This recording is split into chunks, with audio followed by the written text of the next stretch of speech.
Hello, everyone. My name is Tara. I'm sure you know that by now.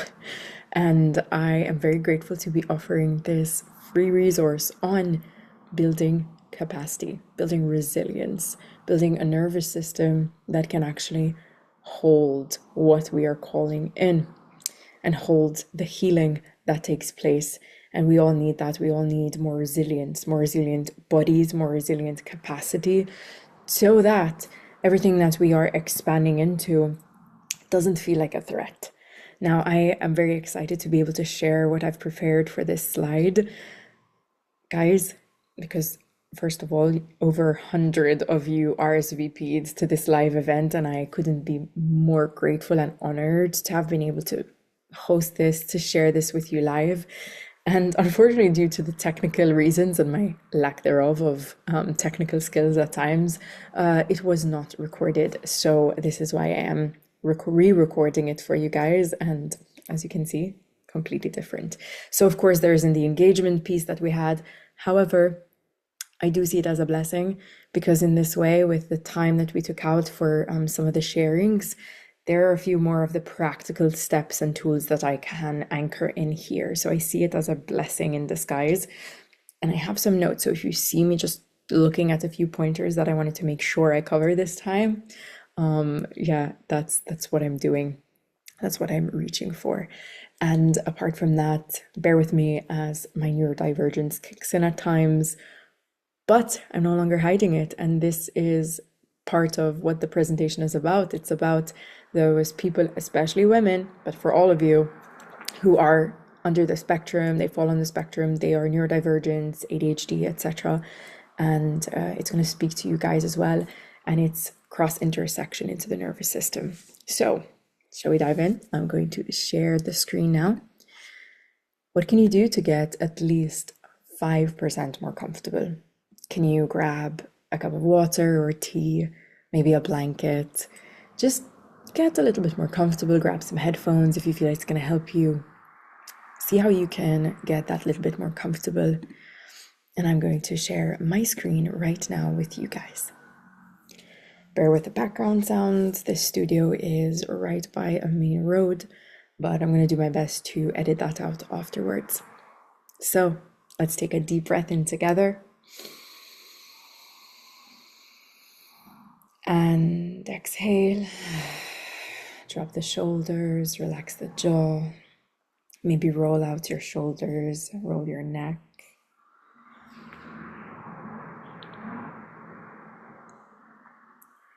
Okay.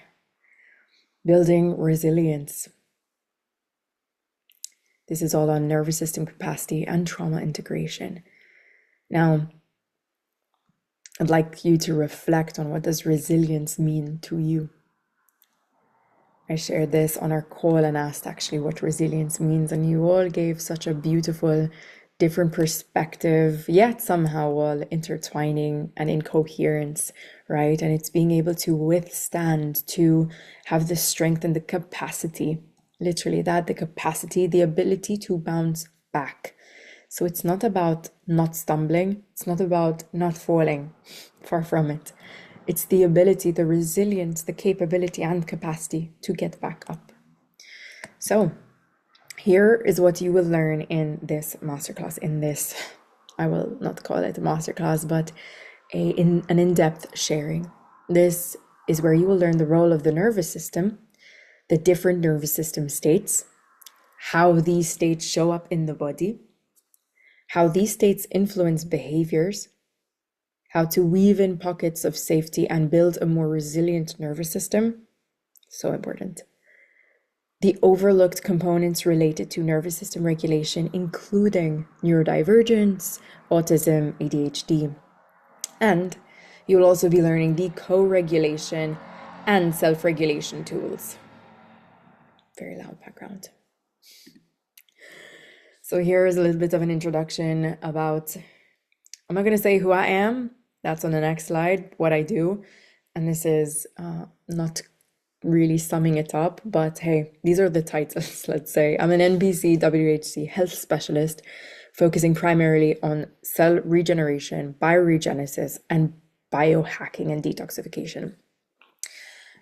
In this aspect, I have qualified in many specialist fields. That is autoimmune disease, digestive health, mental health, and emotional eating as well, hormones. However, over the last decade of my years in this field and my time in this field, working through my own journey, through clients, time and time again, I have understood why I had to niche down into cellular regeneration, or mitochondria, and just the impact that our world and society has on our bodies, on our bioenergetic field, and on our cellular health. Because at the end of the day, our bodies know what to do. It knows how to function. It is an intelligent, beyond even comprehension, an intelligent vessel. Okay, so yeah, I actually strip away a lot of the noise so we can just allow the body to really come back to its original blueprint. I have a background in traditional Chinese medicine. I'm also a somatic alignment practitioner, trained with the somatic alignment process, and this is by Santi Ramirez. I'm trained in somatic psychotherapy tools and the polyvagal theory. I'm also trained in a Taoist modality known as Qinei Tsang. It's an internal organ detox massage. This works a lot on understanding, of course, Chinese medicine, Taoist principles. It's a lot of ancient philosophy, ancient methods. And I love to bring that into the modern day society, modern day living as well. I am the creator of the deep methods. So I have an entire journey, which I've called the deep journey. And I truly believe I go beyond the superficial. So I have Neo Deep, which is a low ticket offer, but incredibly valuable, especially for the neurodivergence, as it's a multi-sensory journey. And that actually helps your nervous system become recalibrated. And all you need is your headphones and less than 10 minutes. Then we have the Skin Deep. And this is literally the journey of how to feel so good in your skin that you don't actually need to chase trends and trace the next thing constantly. So I also healed my acne through this journey, and it is a holistic approach. And then I have my premium one-to-one coaching, which is called Quantum Deep. And that brings in a little bit more of the quantum morphogenetic physics, the quantum realm as well. So we're tying all of the other layers in, but going really deep. So yeah, and my work is also registered and certified under the International Practitioners of Holistic Medicine.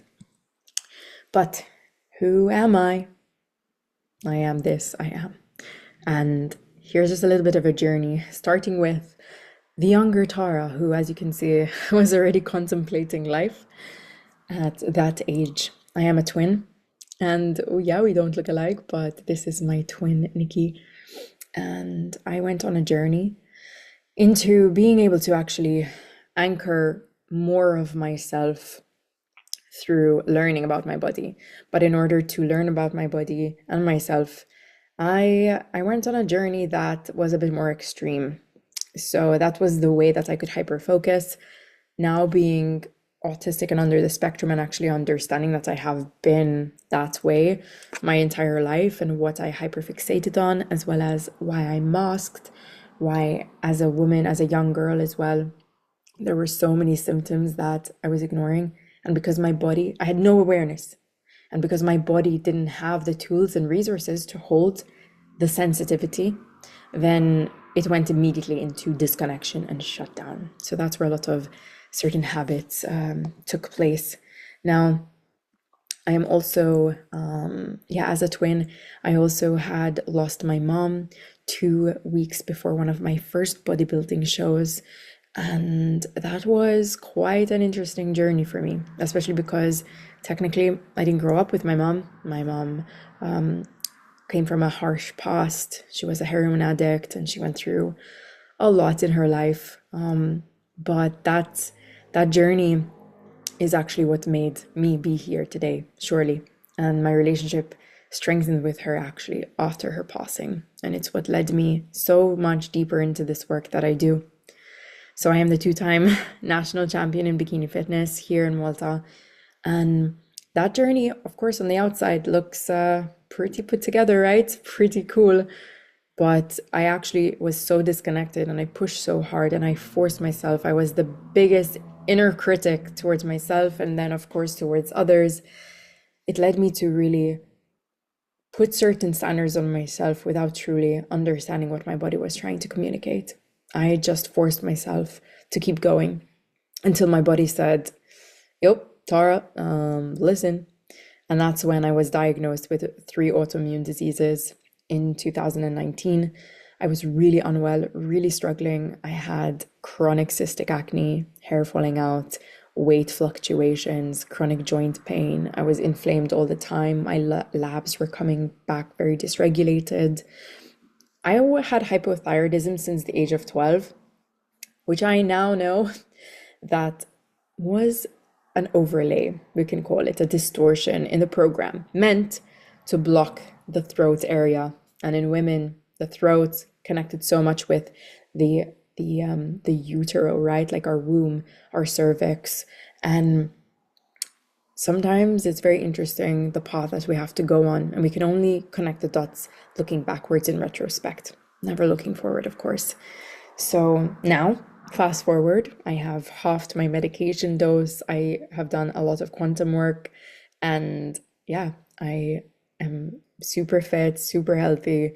So it's incredible to see the journey so far. However, there are so many other things that encapsulate who I am. And I love to cook, I love to sing. I've been writing lyrics and poetry and singing ever since I was young. But unfortunately, that voice, see, the hypothyroid, it never it never got celebrated. It never got a chance to be expressed. And I was told it was not a real thing and a real career or something you could really do.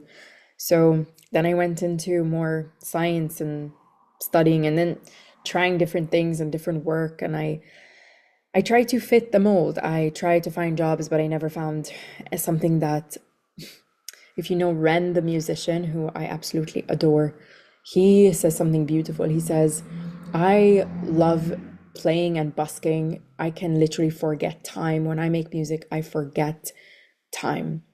And I always used to wish that I could do something I love so much that I forget the time passing. Like, isn't that amazing? And that took me a very long time to find. So, anyway, I had done many certifications. Apart from my holistic health, I went into Reiki at the time, and I went into different Chinese medicine courses and just studied. I've just hyper focused on studying and learning more and more and applying as I go. And I did all the protocols, I did all the things. So I'm going to share a bit more about that with you in a moment. But eventually I went on to see the missing gaps in where, besides all the protocols, all the supplements, everything I was doing, the test as a practitioner, everything in the functional health field, yet there was something missing. And this is where I found the somatic piece, really understanding the body, understanding the effects of trauma, and everything that I had gone through in my life, from the abandonment wound of my mother to even deeper woundings and traumas within the family dynamic that I grew up in as well, and just what I observed, what I experienced, and then unfortunately going through two sexual assaults that really changed a lot the way my body perceived the world. However, I went into this work to not, of course, not liberate myself, but actually with the effects that I realized it had on me, I said more people need to experience this and understand the holistic approach. And that's where I am today. And the truth is, I love sharing. I love passing on information. I love being in spaces. I love to create music and sound. And it's really what I believe I'm here to share with the world. So that's me. And yeah, I'm an artist at heart, and so is my mom. So I feel like that's a huge connection. And as you can see the dragon there, I tell the story about this in a certain way because not only did the dragon come to me, and why later I understood how sacred it is on the Maltese Islands here where I'm from, and the dragon codes we hold. And I'm very connected to the Magdalene Flame and the codes here and what I work with. But my mom left me that code because there was always something that told me to remember since a very young age. And I always remembered that the drug of her choice was called chasing the dragon. And I forgot many things from the trauma, but it's funny, I had to remember that code. And I eventually realized that, there are the good dragons and the bad dragons. And no good dragon needs chasing. So the dragon actually came to me and has been guiding me ever since. And I believe that's my mom. So here we go, guys. Let's dive in. So my mission here is to change the way people approach health, the way we approach wellness and vitality, and to truly live life. Not work to live, but not live to work, sorry, but work to live. And to really experience life fully. And when we are not in alignment, every decision we make or don't make actually influences the life that we are creating for ourselves. And that comes from our nervous system state. Because let me tell you, the subconscious mind, our reticular activation system, is literally scanning everything and is the one that's going to dictate, oh, no, we're going to filter that out. I don't want this. Like, let's filter it out. And it could be the best thing for you, but it's going to stay with what's familiar. So we're also going to talk about that. But my mission is that we all can leave this world in a better place when we are gone. And honestly, yes, it's great to have the knowledge that I have acquired and I continue to devote myself to, because I am a student of life. And there's not a day that passes by that I am not aiming to learn something. But I really believe that the philosophy that truly guides my work is the 10,000 plus hours of experiential knowledge, because I believe so much in embodiment. I don't talk the talk. I walk the walk first, and then I share what I came back with. And I very much believe in that. So yeah, 3 fundamental steps. This is what we're going to do. And the part of the journey of all of my programs is making sure that we are following a healing ladder. I created a healing ladder, and it is a hierarchy to healing. So it's very important that we don't start with detoxification. We don't start with going onto a certain gut protocol or buying supplements to cleanse. Or if we haven't dialed in the nervous system, the capacity, then we cannot layer on top of that. It's like trying to put some Jenga blocks on a very unstable foundation. Not gonna work. So we start with releasing, and that's meaning ingrained beliefs, stories, the somatic imprints, and the implicit memory that our body holds, which I'm going to talk about, as well as toxic load. Now I'm going to touch on this. I'm going to touch on mold illness and mold exposure and viral load like herpes virus or Epstein-Barr, or even the COVID virus, and even the vaccinations and long COVID, because dormant viruses can still affect the nervous system. So it's important just to understand and see what resonates with you, so you can pick and say, oh, and you can connect the dots. And of course, this information is not here to act or replace as any medical advice. So I do want to just highlight that as a disclaimer. So it's very important that you seek your own professional advice as it pertains to you individually. Okay, this is for educational purposes only. The second step is I believe in guiding us back to remembrance, your true soul and somatic blueprint. And it's always about peeling the layers, filtering out the noise, and decoding your own unique body language.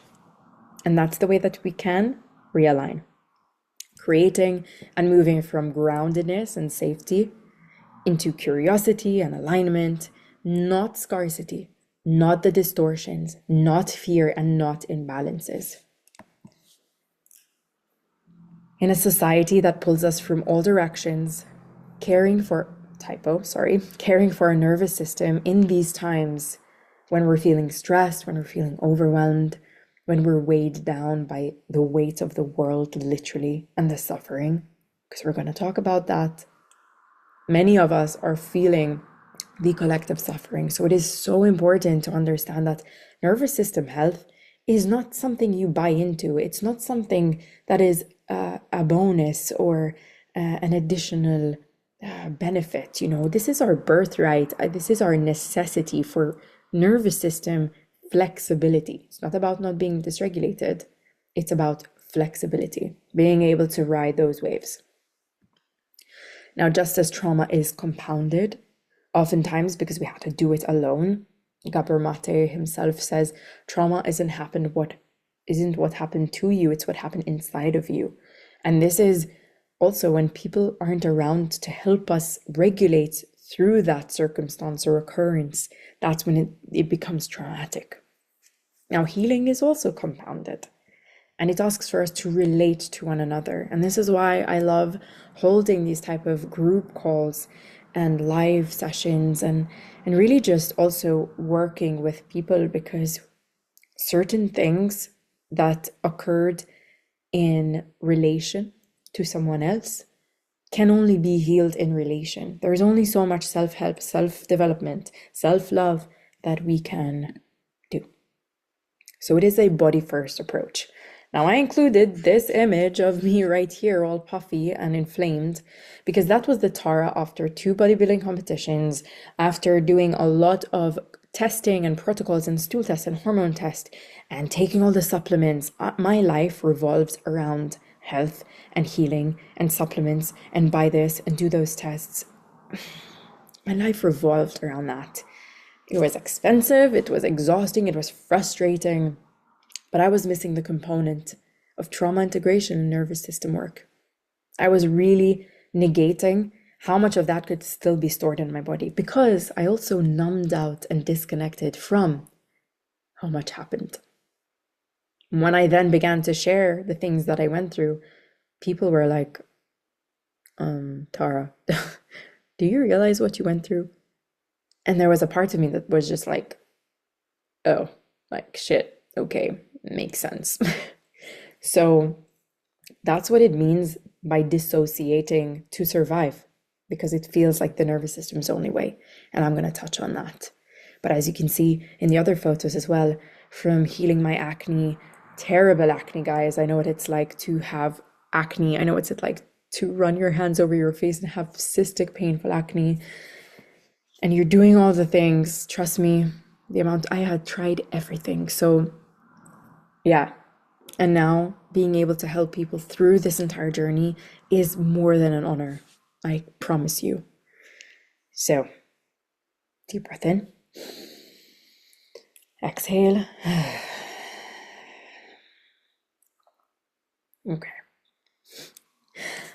This is what we're going to focus on. And this is all about capacity here. We increase our capacity through orienting, through grounding, soft touch, pendulation. I'm going to explain all of these: noticing, naming, and experiencing. Let's talk about orienting. We have exploratory orienting, because exploratory orienting is literally our ability to explore through our senses. And our nervous system is always in communication with our senses. So we have our vestibular system, which is basically our center of gravity. And that is it sits in our ears, by the way. And that's what helps us actually ground and orient in a space. Think of people who suffer with vertigo or tinnitus as well. It disrupts their sense of orienting in a space. And this is directly linked as well with our proprioceptive system. So think of this as our more tactile, like textures and our more tactile sensory experience.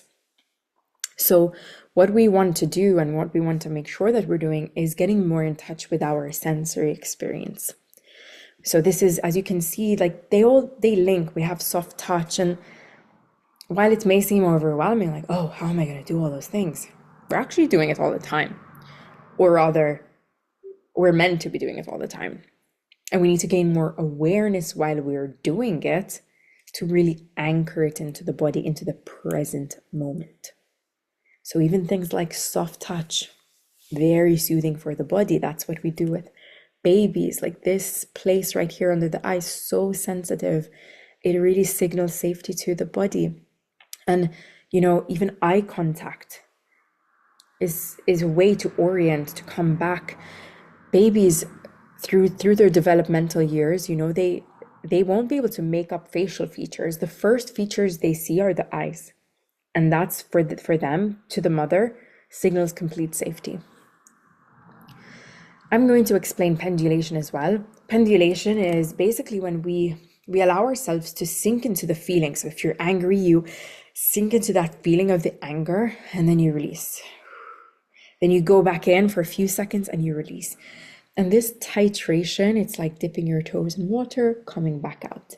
Dipping your toes in water, coming back out. And it's very important to support us along this journey because it doesn't trigger the nervous system to retract or go into that rubber band like effect, but allows for slow increase of that capacity as we do that. Now, I did want to just touch on the fact that our vestibular system really supports our vision and our hearing, as well as our orientation around the room, around space, very closely linked with our vagus nerve and our fluid dynamics. Very important. So our lymphatic system. This is why I was so puffy. Also, especially in the face, because we have our main lymph nodes here as well that drain down mostly into the left subclavian vein. We have 85% that drains here of our toxic waste, also in the right, but mostly here in the left. And our lymphatic system, our brain, needs that detoxification, and that happens mostly at night. So sleep is extremely important. And it's why people get so tired during the healing process. Of course, because trauma resides in the lymphatic system as well as our immune system. If you're having chronic infections, food sensitivities, all of these things, it is all intertwined.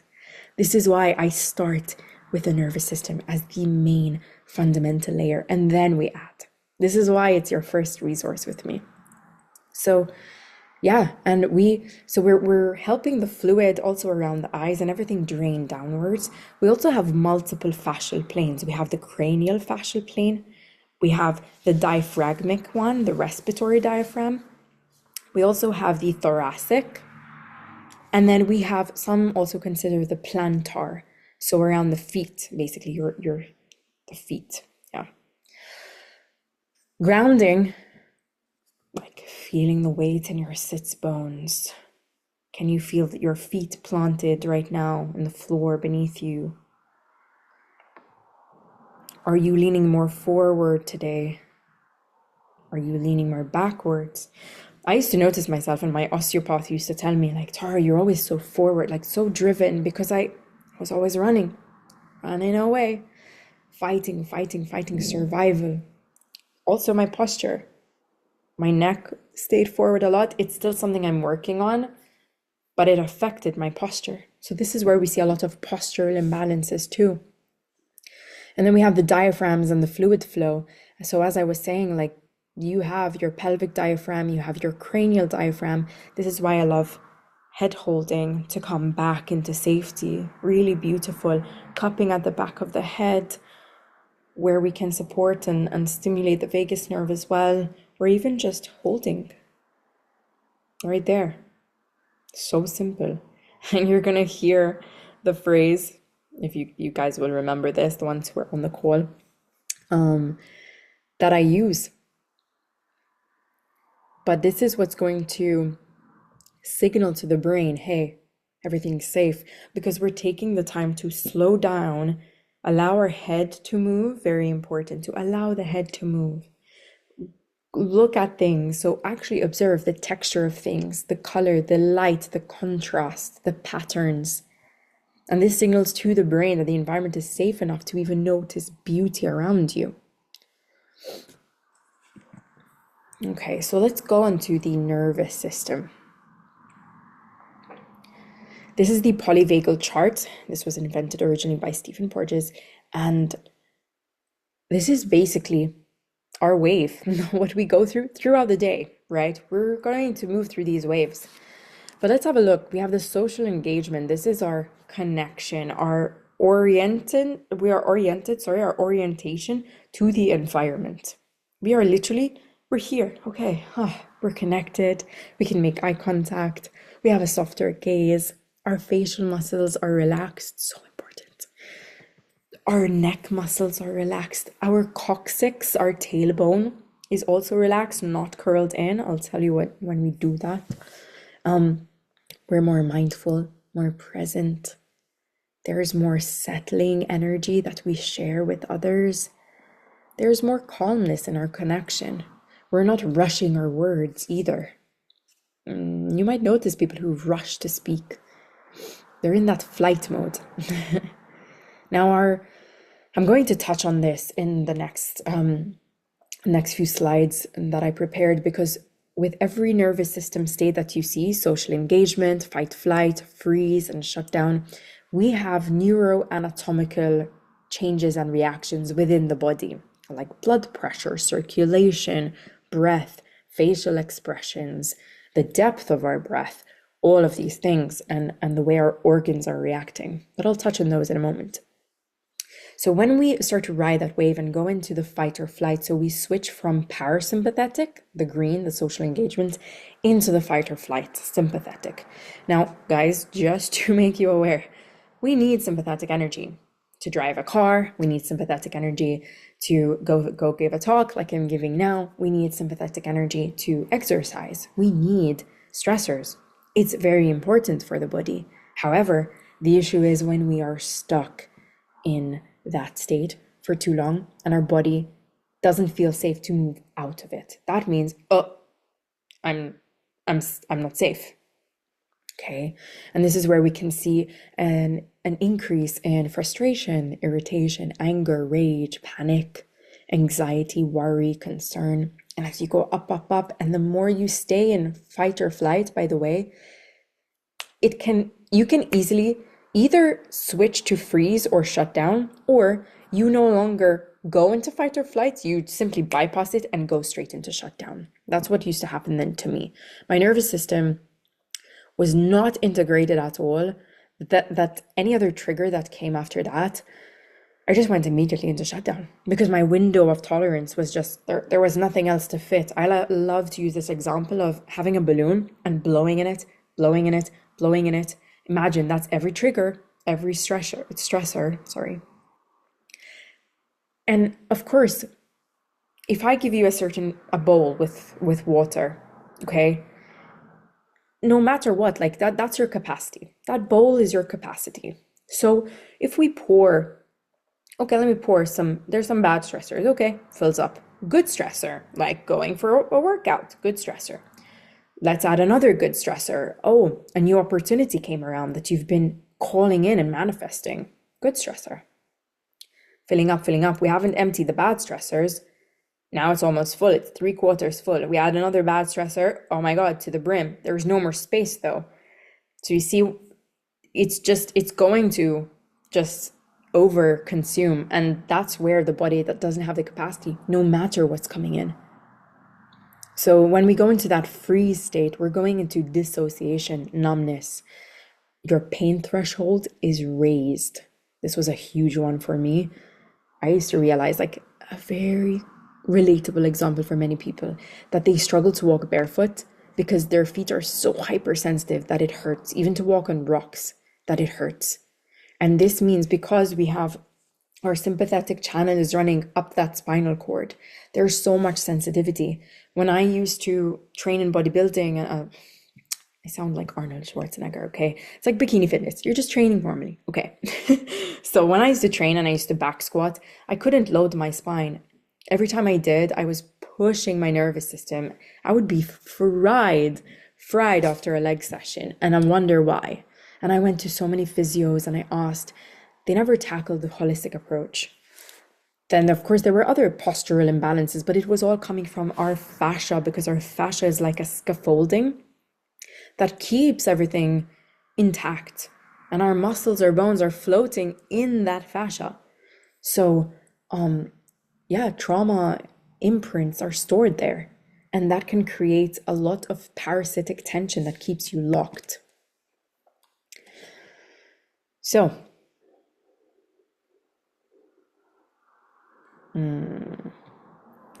this is the point that I wanted to share, that we have what's called a biorhythm, which is the more fancy word. It's our nervous system's contraction and expansion rhythm, the healthy, natural way, like we inhale and exhale.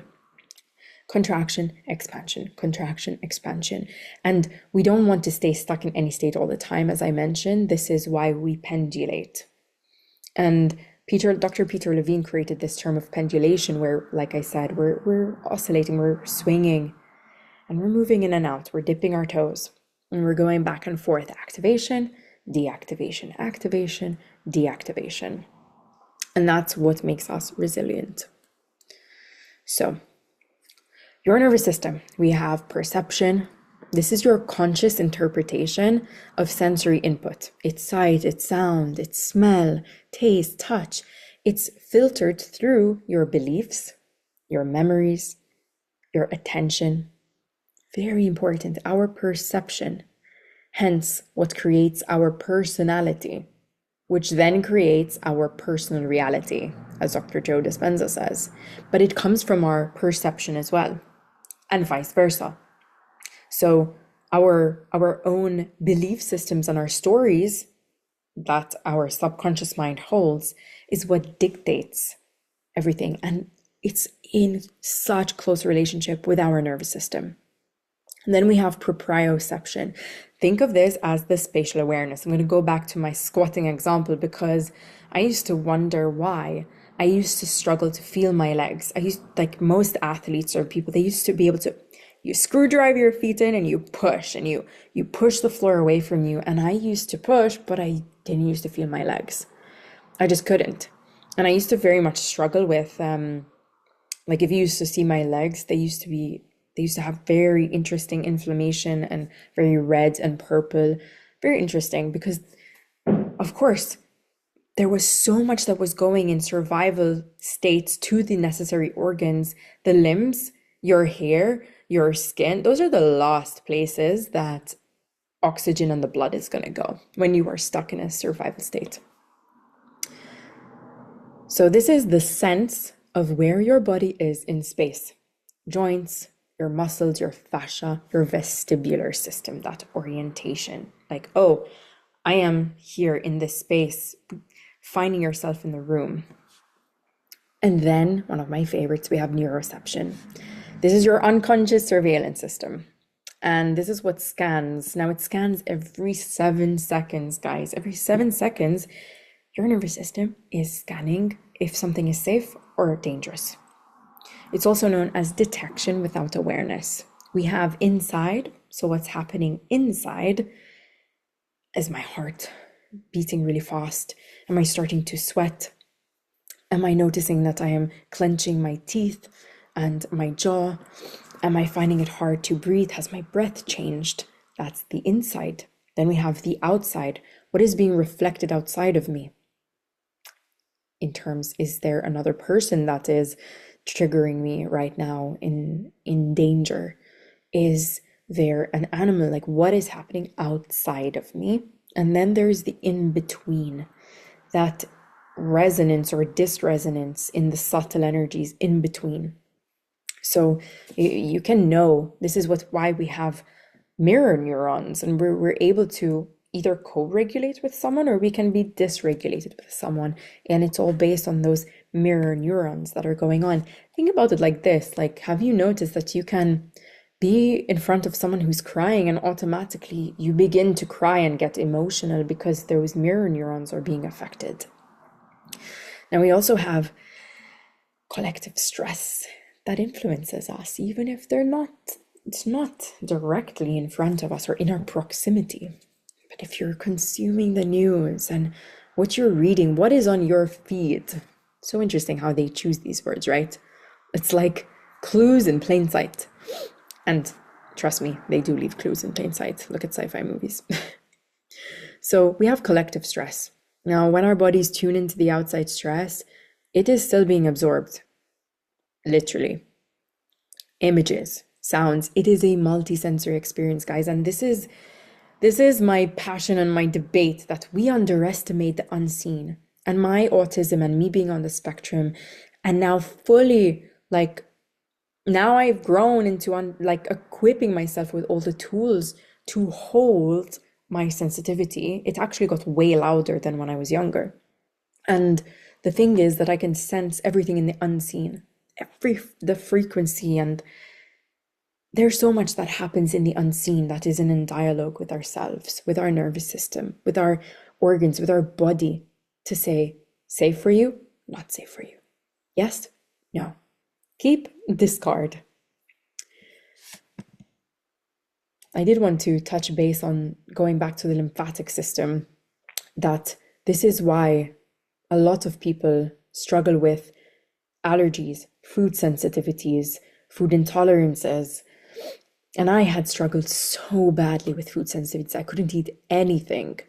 And I remember learning from Dr. Andreas Moritz, a German health practitioner who invented the liver flush.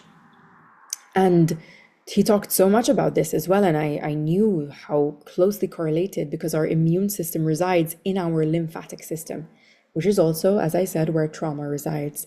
And think of it like your immune cells creating post-it notes when something is a trigger. That's what it does in your lymph. But it's a multi-sensory experience. So think of it like if a soldier was in camp and was eating a peanut butter sandwich whilst being attacked, that even the smell is going to re-trigger that same trauma as a somatic experience, as a somatic response. And this is what happens. I, as a kid, I have memories that crying at table to eat food because I was so dysregulated, and having the lump in my throat and trying to swallow my food, but I couldn't swallow, and I remember crying and crying alone, so not being able to have that regulation. And that also had a huge influence on how my body perceived food. So it's all relevant. And then we have the media overload. This is cumulative allostatic load. It's consumption, consumption, consumption. I don't know if you guys heard of the Dunbar theory, but the Dunbar theory is about that humans can truly hold 150 connections at a time, not more. And just think of how much you are taking in from other people on a daily basis. That's pretty crazy. Now, where does all of this go? This is why talk therapy can only get you so far. It only got me so far too. And I started talk therapy at the age of 12. So yeah, and I kept doing that because those were the only modalities at the time.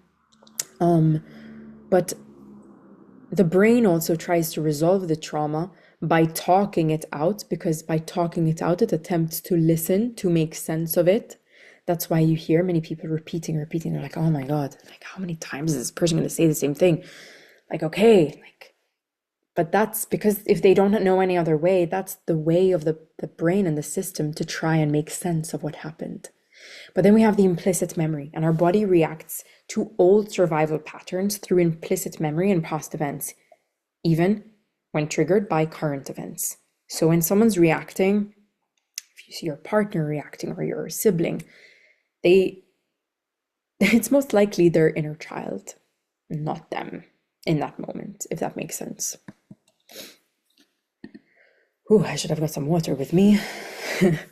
Okay, I'm gonna go circle back to the slide about what happens in these moments. So when the outside world feels unsafe, the nervous system will automatically prioritize protection over connection. It's not going to care. Your subconscious mind does not care either about what you're doing. If it's still going to believe that the outside world is unsafe in this moment, it's going to do everything it knows automatically just to prioritize your protection. Even if you're about to do the best thing that's going to happen in your life. But if it's a change, and for example, where every time, let me speak for my own journey, because my mom used to leave us in the orphanage when she would go use, or I have memories of her locking us in the room. And these are somatic memories. I used to remember putting my hands against the glass to look through the door. And I remember the texture. I remember the smell of pee from the dog in the room and being so bored of playing. Those are the things I remember. I remember trying to open the doorknob. Those are all things that I remember. I remember the abandonment from not much longer. I remember leaving from my mom, going back, leaving, and the anxiety and what it brought, that fear and instability and moving from home to home. And so change always meant that something was going to be lost, and that it meant disconnection and things falling apart and loss of connection. So every time a new change was on the horizon for me, my nervous system went like, I don't know what's on the other side. Like every time it was just terrible. So I'm telling you, it took a lot of work to get through that, but it's through pockets of reparenting yourself. Now, this is how we create resilience.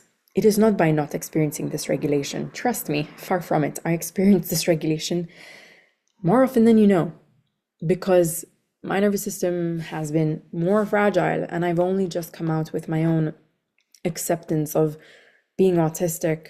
First, I wanted to really spend a couple of years working on the trauma, healing, and integration, because I wanted to understand what was trauma and what was my sensitivity and superpower, right? And yeah, I had to distinguish. Because, for example, we have hypervigilance from, I mean, I grew up around anger and around physical violence, and I experienced a lot of that also because I attracted those scenarios that mimicked what I grew up around, because we attract what feels familiar, not what is good for us. We attract what our nervous system knows how to handle, and sometimes it knows how to handle chaos, and that's the truth.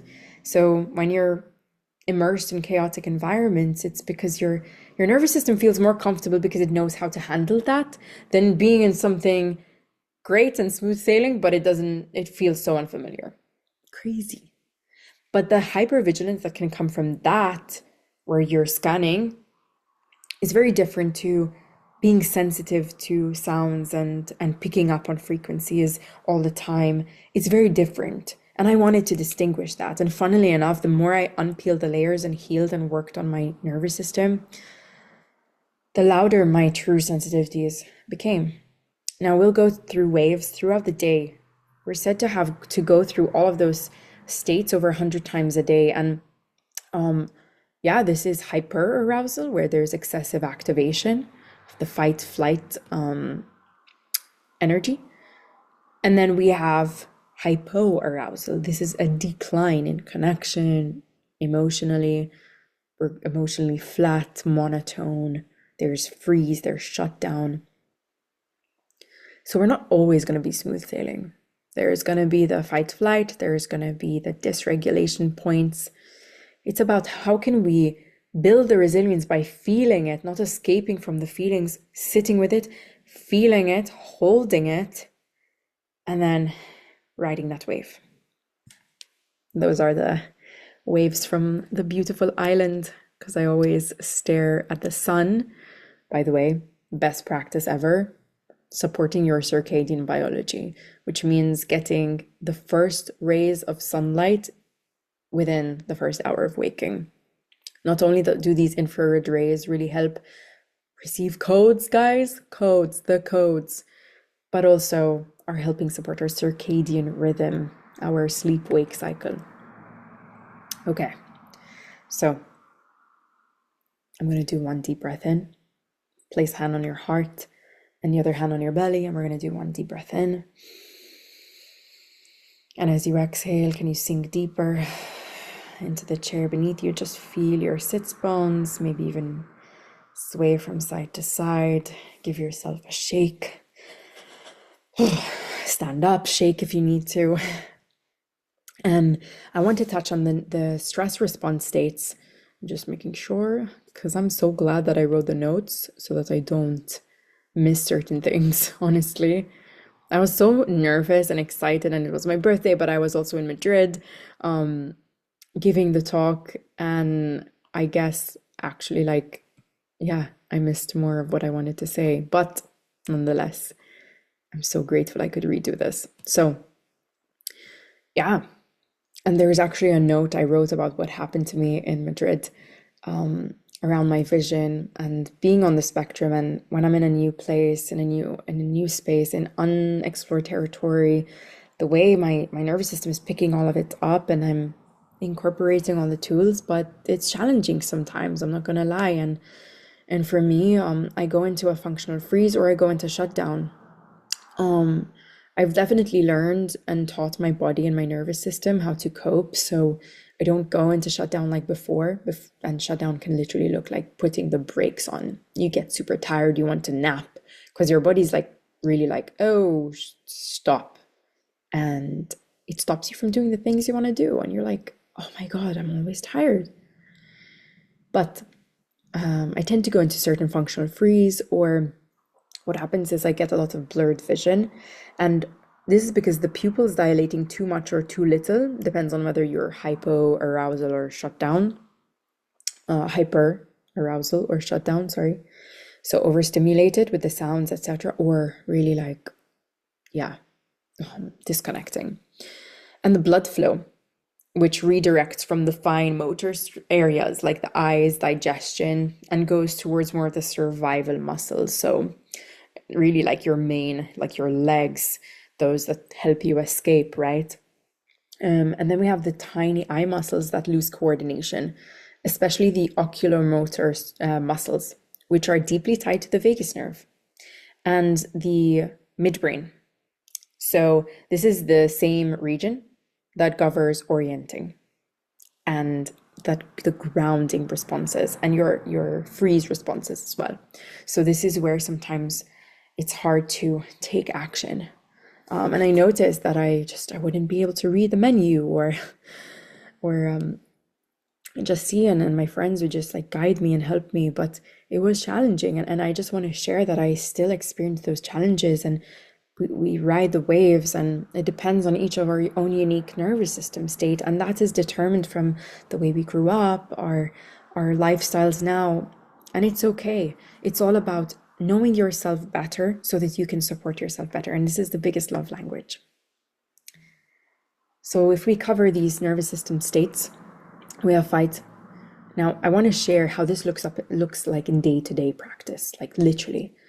We have rage, defensiveness. You feel like even if someone gives you constructive feedback, you find yourself getting defensive and almost fighting back or snapping, and you're like, oh, why did I act like that?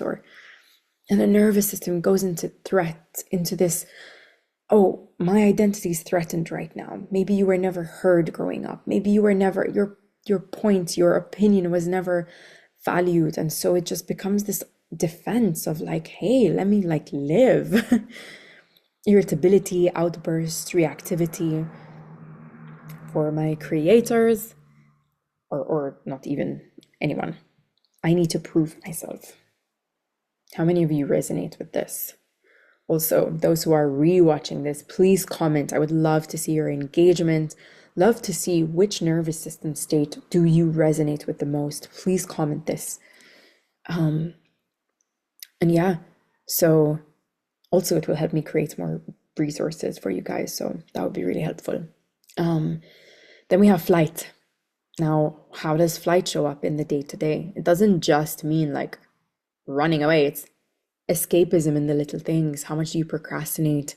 Do you avoid conflict all the time because you're so afraid of rejection or abandonment? Are you a workaholic? Are you constantly keeping yourself busy because that's what you tie your worth to? And so your nervous system doesn't know anything other than earning love, earning validation, earning respect, earning a place at the table. So you constantly try to prove, just avoid other aspects of your life, and maybe you just dial into work. It's also ghosting until perfect. This, even avoiding intimacy because you think you have to be perfect until. Then we have hypervigilance.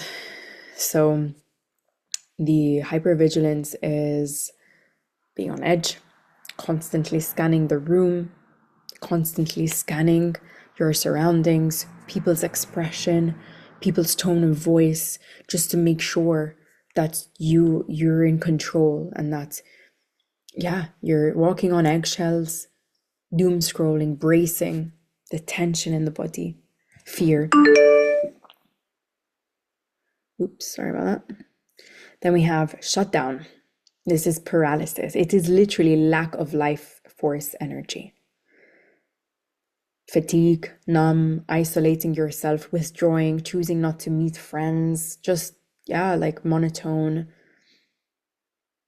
Then we have functional freeze, and this is the autopilot. It's going through the motions, it's like muscling through. It's just keep going. I can do this. But at the same time, you're not feeling like you even don't see the day passing. Like it just feels like Groundhog Day, and you're just like, which becomes very unfulfilling. This complete dissociation. And then we also don't really truly know how to immerse ourselves in the present because we're just going through Groundhog Day, and but we're not really there. We're there, but we're not there. Now, I wanted to expand on the dissociation states because I know that there are many people in here in the deep dive community that have struggled with different mental health disorders and diagnoses, schizophrenia, multiple personality disorder. So I do want to touch on these dissociation states because I don't believe that they are covered in nervous system health and trauma work and healing. And it can be worked on. Like, what if your nervous system states and your personality, again, we're going to go to that personality, it can all be supported deeply, and you can start to peel the layers and really improve, because there are so many aspects to our nervous system tied with our subconscious, with our beliefs, and also just making more space, releasing from the body. So we have primary dissociation. Now, this is the most basic survival split, and it's where the traumatic experience is held separate from conscious awareness, but without fragmentation of identity. So I'm going to go to the next slide to explain that example. We're going to look at the first column. An experience to reiterate that is feeling numb, not here, disconnected from sensations. I used to be very disconnected from certain sensations. I used to just go in my own bubble and dissociate. And especially after my sexual traumas, that was a huge dissociation that eventually my body created more of a physical armor to. Time gaps or haziness, but still we have one cohesive sense of self. Okay, that's very important to remember. So perfect example is a child that zones out during conflict at home, staring into space. It's a very like we're the same person, but we're just gonna go somewhere else for a moment. We have secondary dissociation. Now, this involves a stronger partition of the self-experience. So it goes into two parts, which I'm going to explain. And basically, this is also why internal family systems, by the way, is very good for this type of nervous system in dissociation, because we're working on parts. And it's often linked to structural dissociation theory by van der Hart. And it's one personality, but there are two parts in that one personality. So the psyche splits into the apparently normal part and the emotional part. The apparently normal part manages daily life, avoids trauma, think as the person who goes to work, completely normal. And then we have the emotional part, who holds all that trauma, all the memories, all the fear, all the rage, the immobility, and will switch, like literally like a light switch. So sometimes you can see one person at home in one way and a completely other person in another way when they're in public. And it can be very disorienting and confusing to the outside world. Lastly, we have tertiary dissociation. Now, this is the most complex. I know that, of course, we have the DSM-5 as a diagnostic tool in the psychiatric space that will go into multiple personality disorder, etc. I still very much believe that there is a huge element around things that are not truly addressed, which is the parallel realities and the sensitivity into different dimensions and realms, and what people open themselves up in their field, and what they're opening themselves up to, and what their soul path has been. And then that is more of the quantum morphogenetic physics chelontic science realm, which I'm not going to dive into. But then there is the other aspect of nervous system. And of course, it's very complex, but this is where we have the multiple distinct identity states within the amnesia barrier between each and every one of them, meaning that there's a forgetfulness of what each type does. And this is what leads to dissociative identity disorder. So the multiple states of personalities have varying degrees of separation. And there is amnesia between states. So one part does not recall what the other one did or said. Now, different states may have unique body postures. This blows my mind. Unique body postures, voice, preferences. I don't know if you guys had heard the study as well. And again, it's going to go back to the lymphatic system, for example, which is fascinating, where there was the man who had, if I'm not mistaken, it was 12 personalities. All of his personalities were allergic to orange juice except one of them that freaking loved orange juice and chugged so much orange juice and had no physical reactions whatsoever. The moment he switched personality, couldn't smell it. Like, look at the power and the intelligence of the body and the immune system and the lymphatic system and how we can switch. It just, honestly, it fascinates me, as you can see. So, and that's the thing, every state comes with a neuroanatomical response in the body. When we're in the parasympathetic, we're in that rest and digest. We can absorb things, we can absorb our nutrients better. The vagus nerve is able to actually nourish and be at what we call that ventral vagal tone, and we have strong vagal tone. It's not weakened. So it also supports our diaphragmatic breathing. It can move lymphatic flow upwards to that left subclavian vein, better intestinal mobility, so our bowel movements, very essential. Rest and recuperation, muscle activity, our health and wellness, even oxytocin, the neuromodulator that's involved in social bonding, that it allows us to navigate life without fear. We have movement in the eyes and head turning, which doesn't happen in the other states, by the way. There's also a change in our voice, like our voice changes, depends on our nervous system state and depends on our organ health. I'll talk about that in our upcoming workshops, but that's a very profound one. In sympathetic, we have higher blood pressure, higher heart rate, more adrenaline is released in the body, and epinephrine. The oxygen circulation is going to go to vital organs. Pupil size changes, the dilation of bronchi and our breath. What is decreased is fuel storage, insulin activity, digestion, salivation. And salivation is what helps produce those enzymes for digestion and the breakdown of food, right? Now, when we go into the freeze state and dissociation, we have an increase in our fuel storage. So this is why people with that much higher cortisol, and they find it hard to lose weight. There is the immobilization behavior coupled with fear. And there is a lot of endorphins released that help numb and raise the pain threshold, which is super interesting, right? Because it's ready to endure. But oftentimes what's happening is that we are pushing ourselves so much. And then it's going to decrease our heart rate, temperature, our muscle tone. We could lose a lot of muscle tone and facial expressions, eye contact. Our breath, we end up being very shallow. How many of you notice that you breathe very shallow? You forget to breathe. You don't take nice deep breaths in. So let me just see if there was something else before I move on to this slide. No, amazing. If you need to shake, if you need to move, please do so. Okay.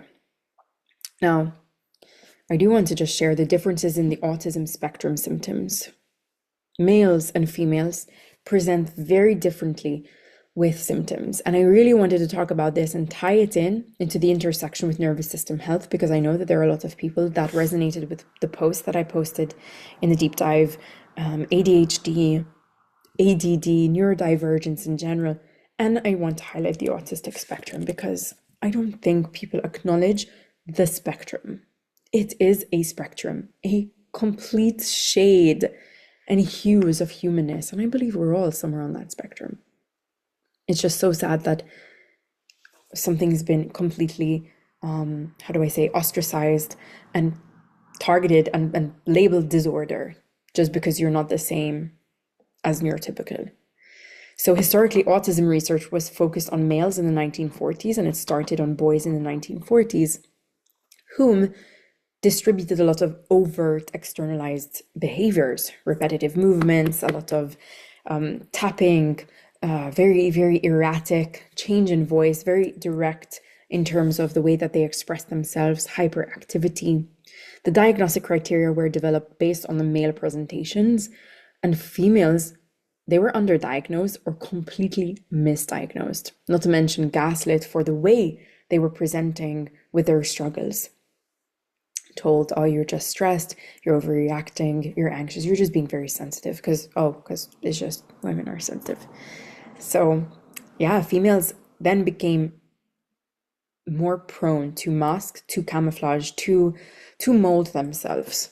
And girls often learn social scripts and mimic peers. They mask social difficulties. And this is what I did as a child because I always had to be the good girl. And otherwise there was physical violence, or there was threats for that, or there was dismissiveness. And I send love to my caregivers because that is what they knew. But unfortunately, I was then diagnosed with hypothyroidism at the age of 12. And there was many ways that my body was not, it was showing me at the time. And I know now that I look back, I can understand why I did the things that I did as a kid, why I had certain behaviors, the things I saw as a kid, the voices I heard, the way I would react, my sensitivity. But then I also saw my twin get punished for her rebelliousness, and it brought so much fear. And at the same time, I felt so much witnessing that and being so helpless that I just hid myself completely. Now, females may be more motivated to form relationships, even if it's exhausting. Females have more internalized symptoms: anxiety, depression, perfectionism, autoimmune, which I was diagnosed with 3 months later. Now, I never, ever believed or adopted those labels because I knew it was something deeper. And now I don't have any of those. So the thing with why I'm actually owning the fact that I am autistic and on the spectrum now, after, exhausting other options, filtering it out, is because I have been just exhausted and trying to fit in a mold that I know I wasn't made for. And the fact that I do not function or operate as a neurotypical, and I cannot and I will not. And the system doesn't support neurodivergence and certain lifestyles of that, and the bursts and waves and fluctuations of creativity and existence and expression and being, simply being. And I got tired of my work, what I do, the way I show up in service. Of course, it's in service, and there are many people that I serve, through everything that I work in, whether it's my online programs and in spaces and one-to-one, but I have a different capacity, right? And the amount of expectations of the way that you're meant to show up in day-to-day life, and it was just getting so heavy to hold, and also so heavy to appear normal. If I tap myself to soothe, if I'm reacting, if I don't feel good, if I'm in that wave, and my sensitivity, that if I show that, then I'm appearing as not competent enough or weird or just labeled as weird. And you know what? I am weird, and I freaking own it. So there is a research bias, and that's why male studies dominate. There's such an imbalanced ratio there, but more and more studies are coming out, and I love the work of Dr. Devon Price, Dr. Lona Roth, There's many different other people that I follow in this field. Just can't pinpoint all of the names right now. But Dr. Ilona Roth is someone that I actually studied from, and Dr. Devon Price. Dr. Devon Price talks a lot to the unmasking and really understanding how women's symptoms differentiate. And females' coping mechanisms often mask the underlying neurodivergence, so they don't fit traditional diagnostic checklists. Here's the intersection with ADHD in women. They often coexist with autism, by the way, particularly in females, in ways that are subtle but very significant. The shared traits are sensory sensitivity, distractibility, hyperfocus, executive dysfunction, emotional dysregulation, so the mood swings, irritability, overwhelm. The collision points in women, so ADHD and autism, masking. They may internally hyperfocus to compensate for attention deficits. Oh my God, I had done that a lot. No wonder I was so exhausted. I was like, why am I so tired? The amount of energy it takes for your body and nervous system to mask and just to try and fit to just be safe for survival, it's like holding a bowl underwater. It just takes so much energy. And that overwhelm, sensory, cognitive, emotional, that overload leads to shutdown. Exhaustion, anxiety, exactly what was happening constantly. And I was like, oh my God, am I fucking ever gonna be okay? I used to think of that all the time.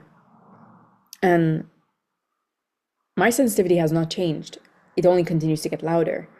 But I know how to support myself so freaking much. And it's why I create the tools that I create and share. Because at the end of the day, it's like, okay, how can I own this? How can I show up in... Now I just lost the inspite or despite. Okay, let's scrap that one. But how can I show up nonetheless? And I'm not going to let this be an excuse, but I'm going to let it be the reason why I can do things freaking amazingly.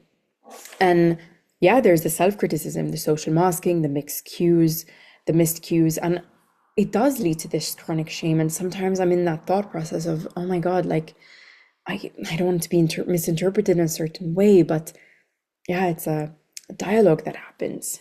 Now, there are some presentation differences because ADHD traits in women are more lean towards inattentiveness and internalized rather than hyperactive. So it makes them harder to diagnose. This is the Dr. Ilona Roth lens. She emphasizes that female neurodivergence is often relational and context sensitive.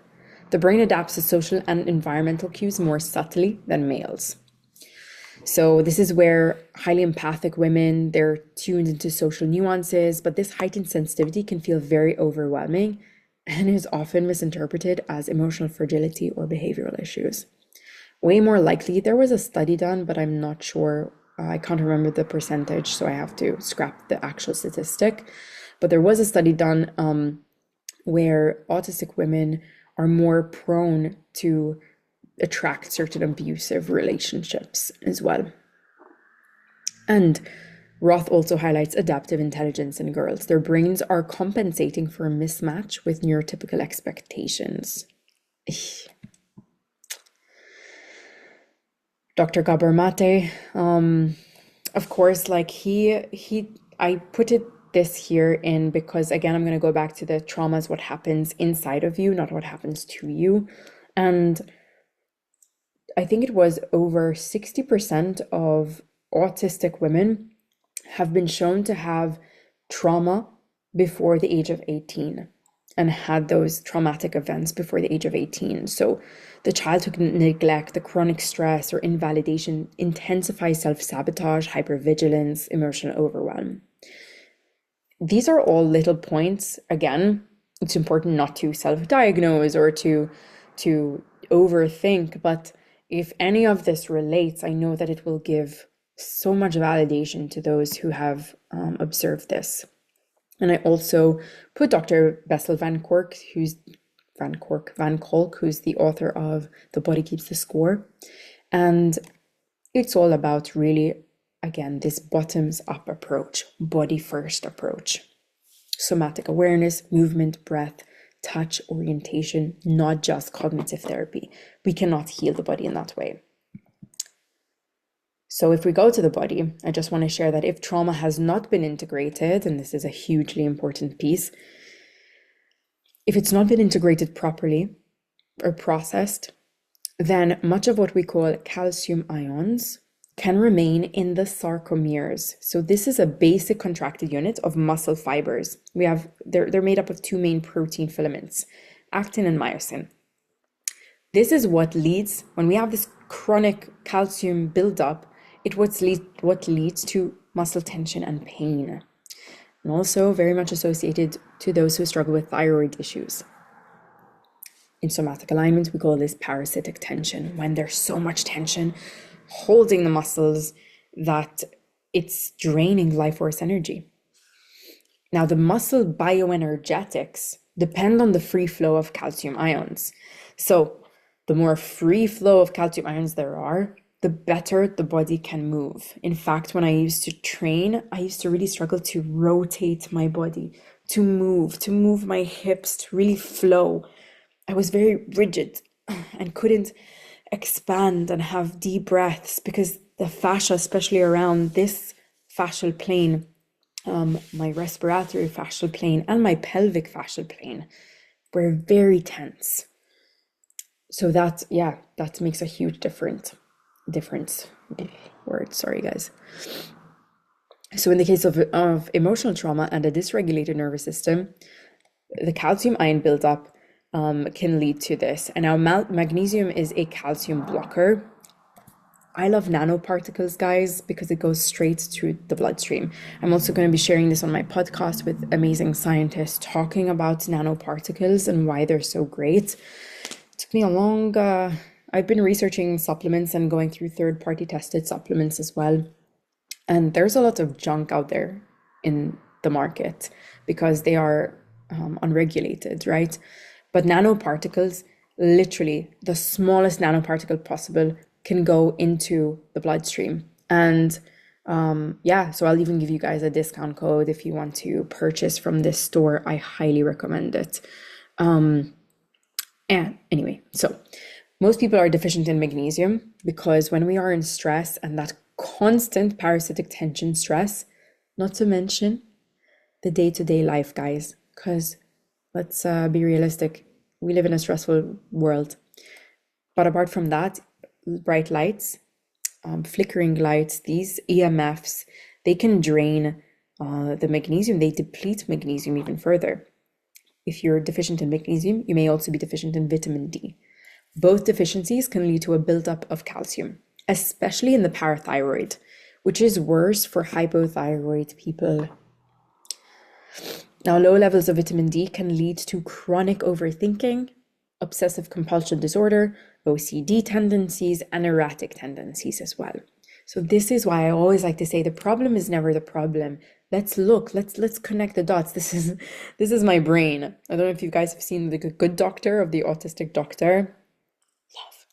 But that's my brain. It's like connecting all of the dots and seeing what it could be, because the problem is never the problem. Magnesium also helps to reduce the effects of EMF on what are called your voltage gate calcium channels. These become affected by EMF exposure in less than 5 seconds. Crazy, no? Flickering light, all of those things affect cell signaling and nervous system. This is why I highly, highly recommend that you get daylight exposure in the first hour of waking and at least at 3 p.m. or in the middle of the day. There we go. So we have a little practice that we're just going to run through together, because practicing is actually what is going to make everything work. It's putting things into practice. If we don't bring ourselves into embodiment, then of course our body remembers mostly through doing the thing. This is why I love kids, because they don't say what you say, they say what you do. They don't do what you say, they do what you do. Oh my God, Tara. So they mimic. So we're going to engage in a little bit of a practice right now. And I want to start by just inviting you to feel your sits bones on the seat that you're in. wherever you are right now. And just take a deep breath in. And exhale. And on your next inhale, can you observe the air that's going through your nostrils? As you exhale, feel the air coming out. And just open your eyes, and I'm going to invite you to let's orient around the room. So we're going to move our head around the room and just observe the lights you see, the colors, the patterns and shapes. When you find something that feels a bit pleasant, you can lock your eyes on it and just stay there for a moment, for one breath.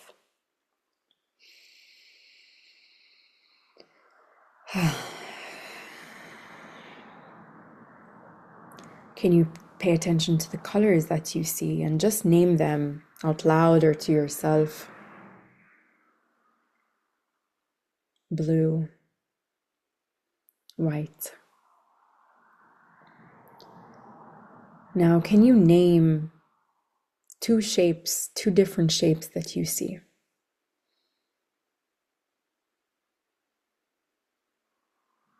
Square, oval.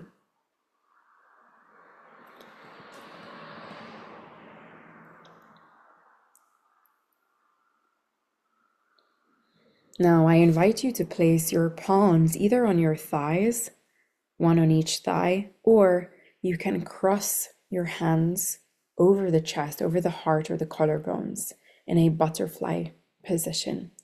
And we're just going to tap left, right, left, right, left, right, left, right, left, right, left, right, as you take a deep breath in and continue to breathe.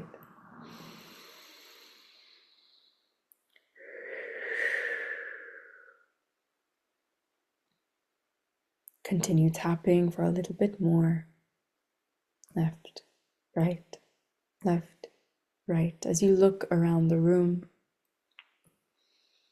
And turn your neck in different directions. You can stop tapping if you can't do it simultaneously.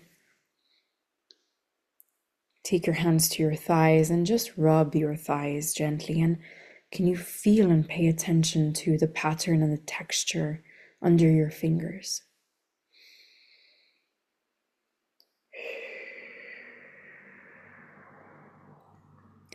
Now, bring your hands, and you're going to just bring one hand cupping your head and the other one at the back of your neck. And we're going to take a deep breath in. Apply pressure with your hands. Again, deep breath in. Exhale. Now we're going to take our hands on our hips and push our hips down. Really push your hands onto your hips as you hold them and push them down, push them down. We're working on that area of the diaphragm right there. You can even rock from side to side.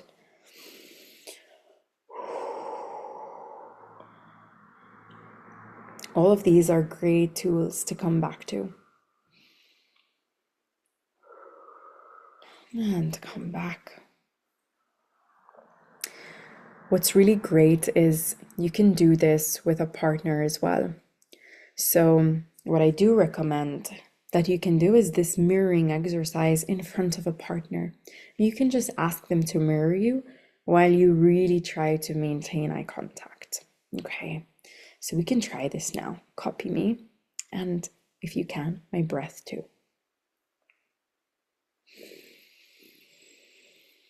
Apply some pressure to your temples.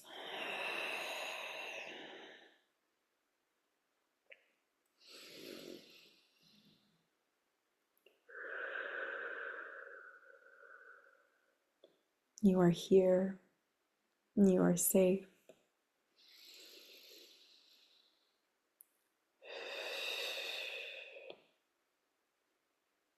You are capable and responsible to handle everything. Bring the next hand onto the belly. That's where mine is.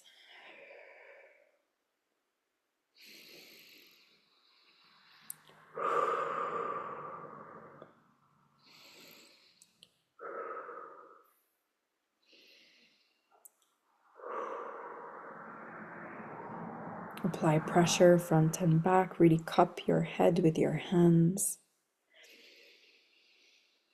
Exhale back to the temples.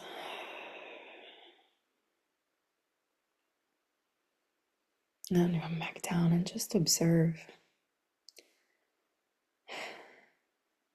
What's the temperature like in your body? Do you feel a change in temperature in one particular area?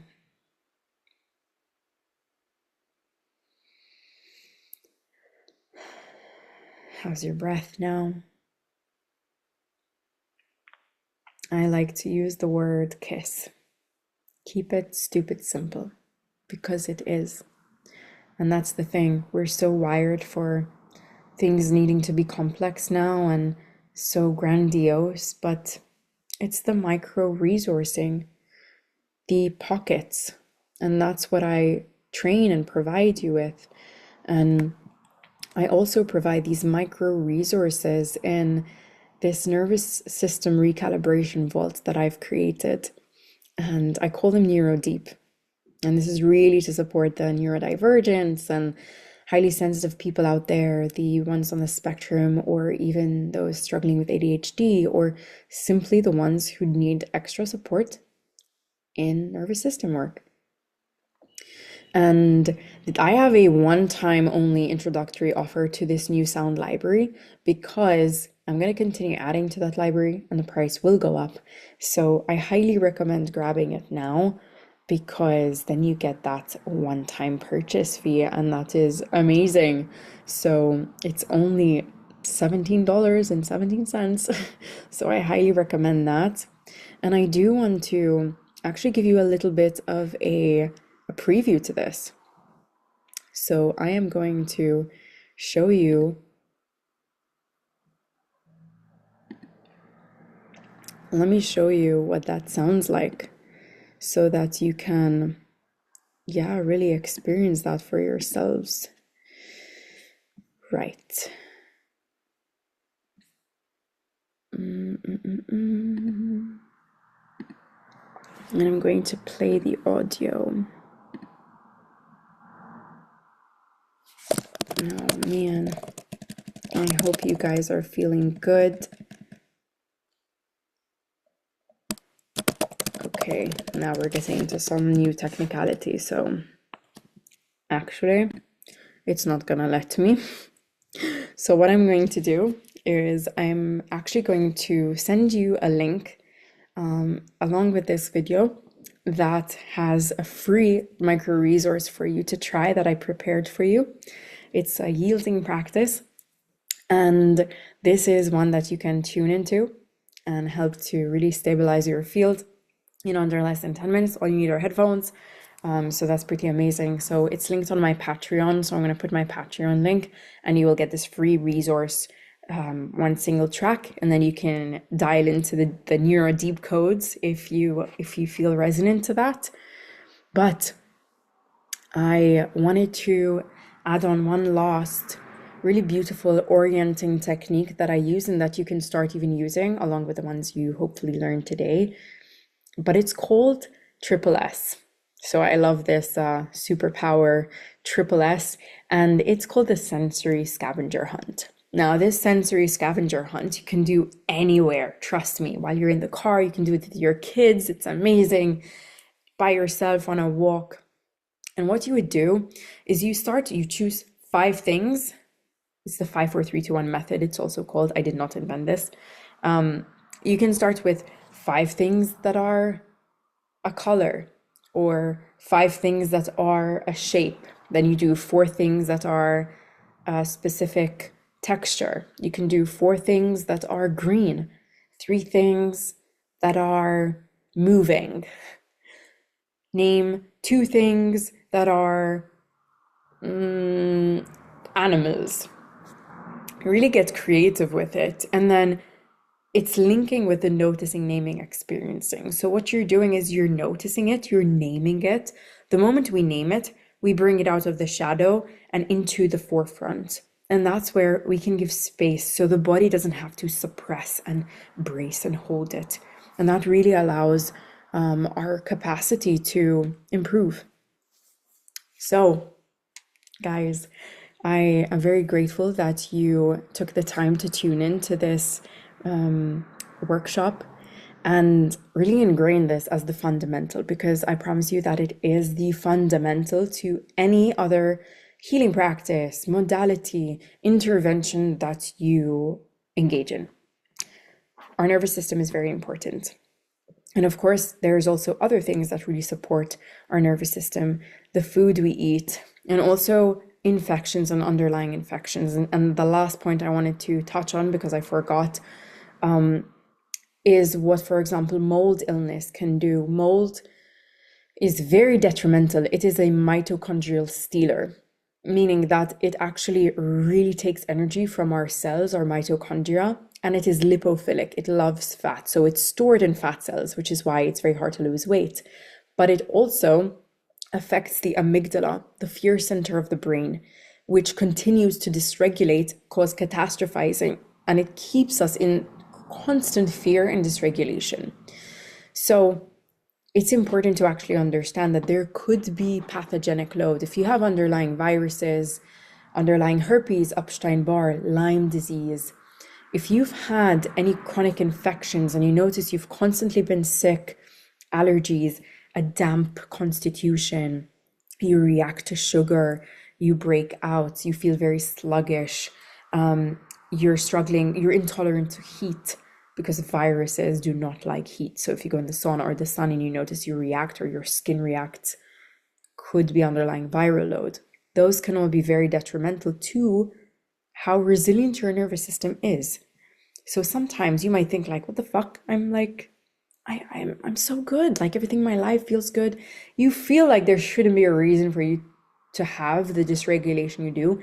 There could be a need to work on cleansing the body. But again, very important that this pillar of these certain micro-resourcing tools are incorporated and we continue to add the layers. So the upcoming next call is going to be all on gut restoration, how to support the gut, the latest research on the foods and what is really good as a gut protocol.